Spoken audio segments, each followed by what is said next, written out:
एटमी साइंसदान doctor Abdul Qadeer Khan का कहना है कि थैलेसीमिया बिल के पास होने से इस बीमारी पर काबू पाने में मजीद मदद मिलेगी। शहरी शादी से पहले अपना थैलेसीमिया टेस्ट जरूर करवाएं।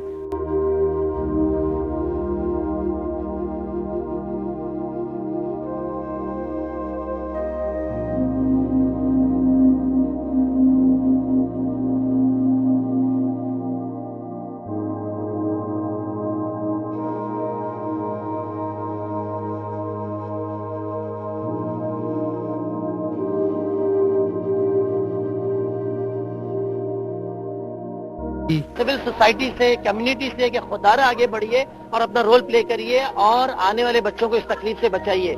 ये हर शख्स का जाती फेल है कि इस पे अमल करे। उलमा हजरात को इस पे अमल कराना चाहिए। पढ़े लिखे शहरों में ये काम होना चाहिए, गांव देहातों में ये काम